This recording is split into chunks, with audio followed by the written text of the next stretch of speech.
Welcome back to your favorite father-daughter combo here at Dad's Planning Politics. Today we have a lot to get through. Do you wanna lay out some of the topics? We do. Hi, Freddie. Hi, everyone. Okay. We've got a lot to talk about today.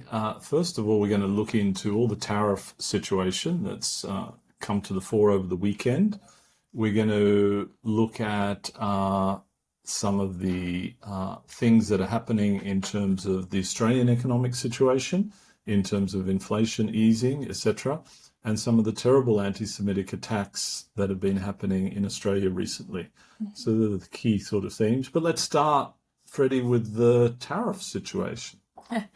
Okay, yeah, let's start with that. So, I mean, obviously, we all knew that Trump was going to do some crazy protectionist policies as soon as he got into government. So, we've all been waiting in anticipation of what he is going to deliver to the world economy, I would say. And so, the tariffs he was warning about, the ones he was going to put against Canada and Mexico for in punishment of the influxes of fentanyl and of people crossing the border, he was going to put 25% tariffs on both of these countries that border the US. So how has that had an effect so far on these countries, and what is their response Well, been? it comes into place Tuesday US time, so tomorrow US time. It's Sunday night in the US, Monday in Australia as we speak. So very soon, in the next 48 hours, they come into place. So 25% on Canada, 25% on Mexico, and 10% on China. I haven't seen a response from China yet. There's been an immediate response from Canada, and Justin Trudeau did a very good interview, I think, for someone who's leaving politics very soon, and they're going to be choosing his successor. But he was speaking directly to the American people and saying this is going to mean price rises for you, and in a sense trying to burst the illusion that Trump has put forward that the only cost of this is to the exporters from other countries and not to the American public.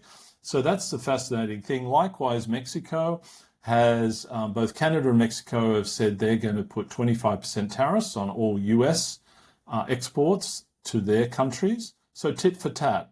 And there's some talk that Trump will respond to their response and raise tariffs even more. So that will be interesting what happens over coming days. Yeah, I mean, it's interesting as well, going back to what Justin Trudeau said to the American public.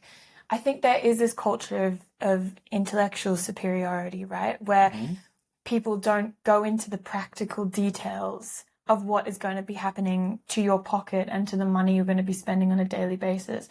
And Justin Trudeau seems like he is trying to breach this disconnect that remains there, just saying practically, this is going to cost you. No one else is costing you anything. Simply the Trump administration is causing this for your people. So you need to think about this, understand that this is a direct cause of your actions and your voting patterns, and that's simply what's going to. And I think it's going to have huge impact on the car industry, was what I was reading. Something like 400,000 cars are produced in Mexico every year by General Motors for export, obviously, to the US. And so this free trade agreement between Canada and Mexico and the US has been in place for almost 20 years now. So, supply chains are absolutely, by definition, international. You get parts from here and here, and I know this from my time at Cisco. There's supply chains around the world, and it's really complicated, right, to determine where everything comes from. And you source things based on comparative advantage of an economy. And so in terms of fresh food from Canada, in terms of fuels and all this sort of thing, and in terms of the car industry, they'll be some of the three key industries. I mean, obviously, we saw during COVID how much the supply chains were affected, and that was simply the inhibitions of a pandemic. This is a country, one of the biggest economies in the world, deciding to completely pull out of the world economy. That's what it feels like. They're not, but the tariffs that they're putting on other countries are going to have a huge effect on every country involved. And yes, agreed. It's a whole threat to the doctrine of free trade that's been the bastion of the world, really, for the last 40 years or so. And so it's going to be fascinating to see what the escalations are that occur. There's talk that there's going to be tariffs put on the EU, and they're a big player to put tariffs on, right? And so, of course, they will respond as well. And so the world economy traditionally has grown really well because of free trade and internationalism. Now, some people don't like that, but generally it's known that that's been a beneficial impact to the whole world order. And coming from a country like Australia, which is totally dependent on global trade and is a free and open economy, it could be incredibly damaging to places like Australia. I mean, it's interesting to even think about that, right? The fact that the world runs off this idea of who has the greatest economy and who has the greatest GDP growth, et cetera, et cetera. America was one of the chief supporters of this, the chief supporters of measuring a country's success by its wealth. And the fact that now they are pushing back on that and causing such issues for every country across the world, and especially for their own economy, is rather interesting. You think, again, does Trump really know what he's doing? Is he trying to cause issues for other countries, or does he genuinely think that he's going to make America stronger in the long term? I don't know. I mean, I know that he phrased it to the American population saying, yes, they're going to feel a little pain. A little pain. A little pain is what Donald Trump will feel, you know, for his own payments that he has to do in everyday life. The American people are going to feel a huge amount of pain. Like it'll be difficult to even cope with. It's already difficult as it is the cost of living. It's going to be incredible the amounts of which it changes. Your question, does he believe it? I think he does, and he's got incredibly good advisors. I'm not sure. The historic scenario is that everyone's philosophy has been, if everyone does well, everyone does better in the world, right? There's multiple winners. There's a win-win situation. But I mean, that's why we have so many free trade agreements. Exactly. But the way I think Trump thinks about it and his people are, America should win and others should lose. Yeah. Right? And so... An American can only win if others lose. If others lose. And it's a very strange new doctrine. Now, who's to know whether it will work or not? I mean, everything in economics tells me it won't work. Everything I was going to say, I think that countless economists across the globe would say that it's not going to work definitively and would have advised the Trump administration to do the opposite of what they're doing. So, you know, we don't know what Trump's got up his sleeve, to be honest, so anything could happen. If you're an economist, you're kind of excited because this is like a experiment with the global economy, right? To see what will happen. That's true, but I think also if you're an economist who plays around even with the stock market or anything to do with that, then you're terrified. You know, there's one of two levels which people are feeling. I also know with those tariffs you were talking about against Europe, that he's decided will definitely go ahead, major tariffs against Europe. He tentatively has said there'll be tariffs against the UK as well. And he said that this is because they've been out of line as of recent. And obviously the Keir Starmer government isn't one who's going to agree with Donald Trump on everything he says, because Keir Starmer is, you know, famously part of a Labour government and has very different policy compared to the Trump administration. So it'll be interesting to see if Keir Starmer does anything to mend that relationship with the US, which is what Trump is hoping for.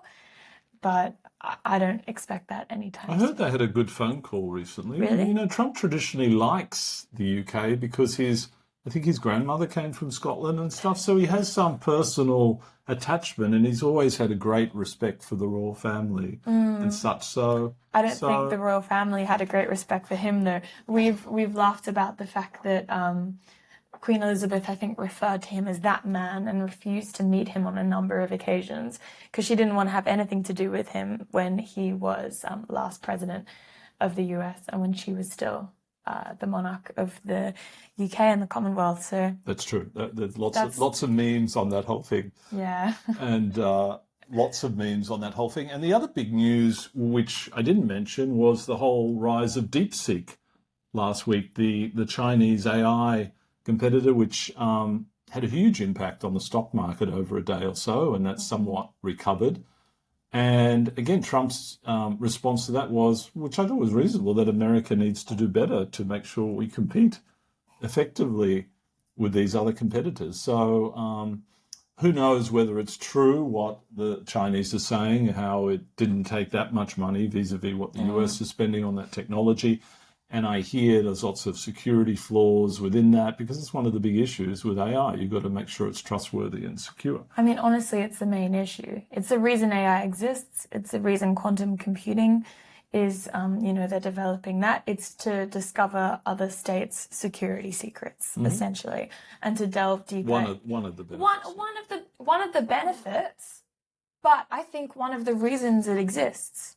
Because why would governments have dedicated such large amounts of money and research development spending in general to developing such a thing unless it's at because it can be their transformational for the society. For example, it can be, but I'm not sure if countries have been so the UK has, in a sense, all this money they need to save with the NHS because they're out of control. They're hoping that AI is going to help them save a great deal of money with running the NHS, just as an example. Yeah, It's really that's true. That's interesting. true because it has a great hand to play in telehealth appointments and in diagnosis. Totally. Yes, Yes, exactly. across the board. So Exactly.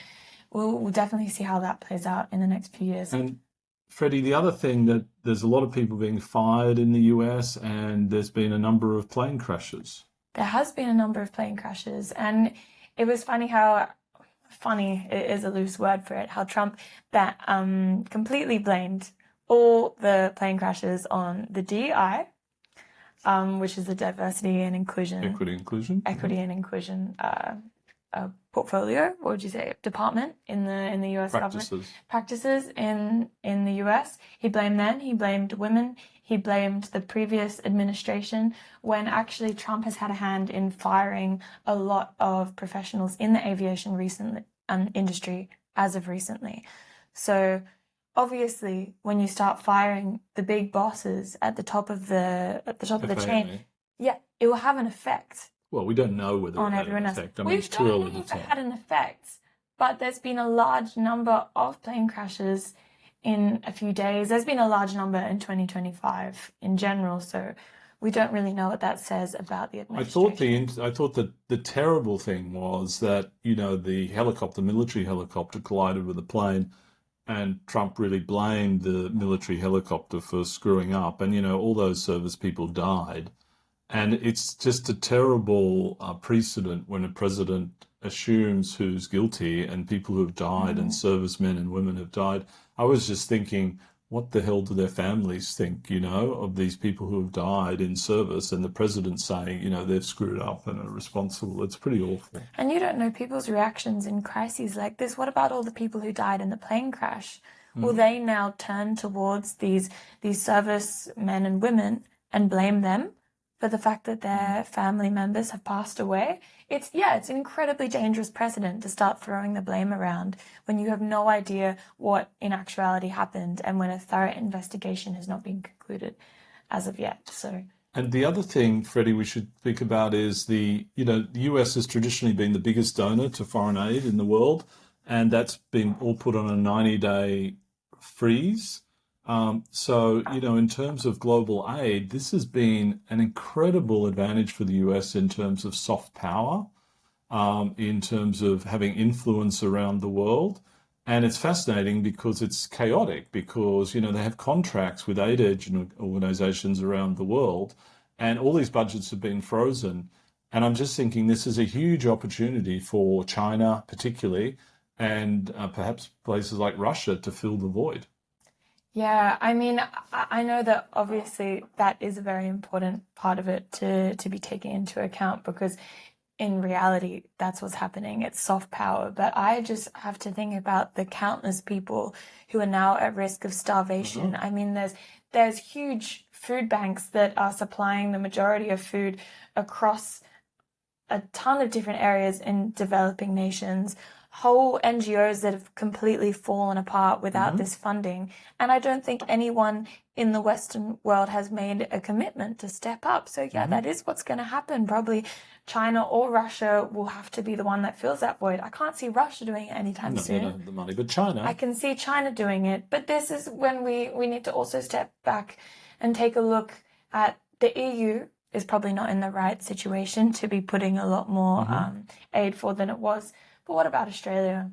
And what about the UK? I think we really need to step up and take a bigger responsibility. Countries like this. Yeah, exactly. For the rest of the world, we it was getting unsustainable, the fact that we always relied on the US for this type of international support, and we really should have stepped up in the You're quite past. right. I think you make a great point about wealthy middle powers. It's time for them to step up and take their place in the world. Yeah, So, exactly. Stop shying away from the limelight. I mean, Australia, I think that we always act as if we're not one of the key players. We're simply there to support the US and the UK and everything they choose to do. But now that the US has become so volatile, what are we doing to help out? it's a great point. I think the G20 should really step up, everyone in the G20, right? Yeah. Which includes places like Australia. So watch this space in this whole scenario. I even read that the retroviral anti-AIDS drugs in Africa, there's a freeze on those, and even though they have supply of the drugs, they've been told not to issue them anymore. I mean, it's just terrible things like this. Yeah, horrific So things. lots going on in the US for our US listeners and our global listeners interested in this, because every time people wake up, I think Alistair Campbell and one of my favorite podcasts, Rest is Politics UK, he said he often wakes up looking at his phone thinking about what Trump's done overnight, and I think that's how the world thinks.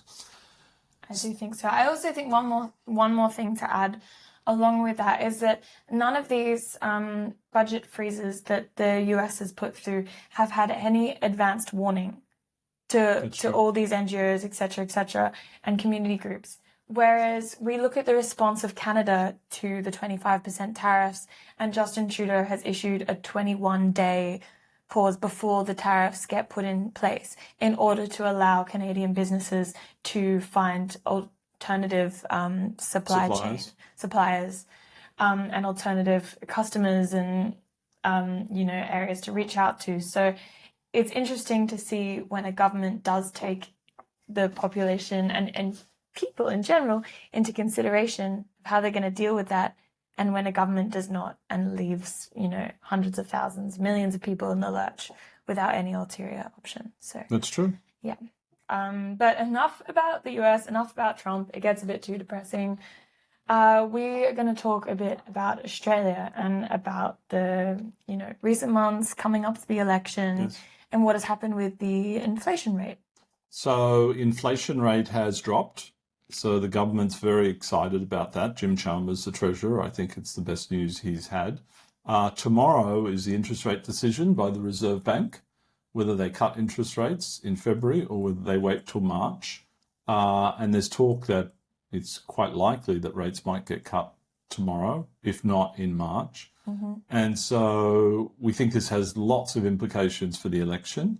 Our theory is that if interest rates are cut tomorrow, Parliament is back. Albo may well announce the election within the next week or two. Otherwise, we think he'll wait till March until the Reserve Bank, because I think this could be instrumental in the decision for the election, because I think this whole talk of are you better off now, 4 years later, just as Trump used it in the US, is what Peter Dutton's saying.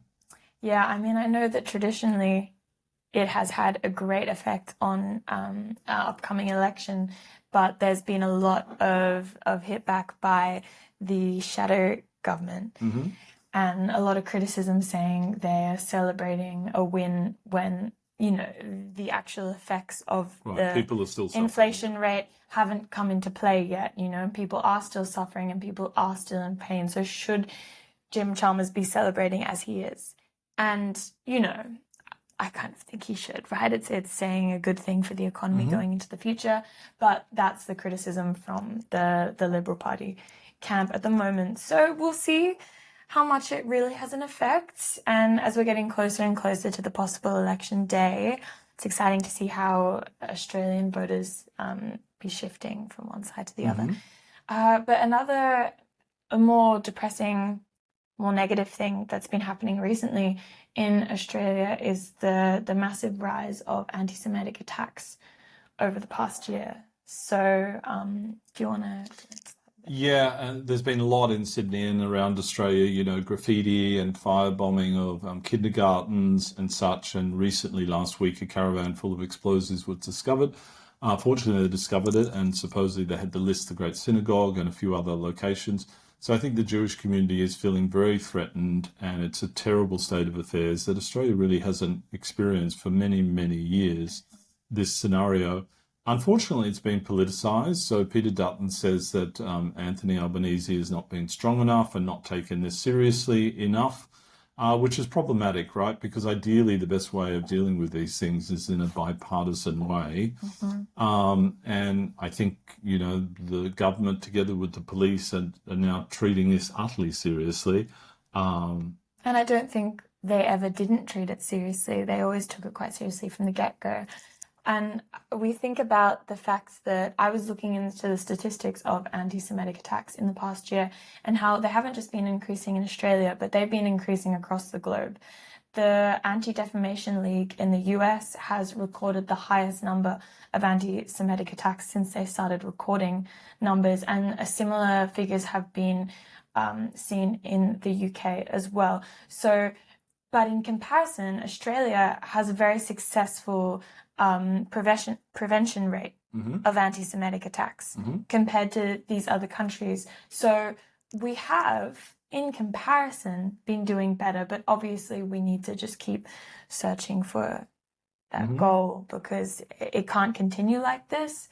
And, it's causing a lot of harm to different communities. Well, I think and a lot of fear. we've always prided ourselves as a country of having a very successful multicultural model. So when things like this happens, it sort of threatens the whole basis of that scenario, because everyone, no matter what their beliefs or their preferences, should be able to live peacefully in Australia. And ideally, we don't like these conflicts from overseas being imported here. Australians have a very low tolerance for that.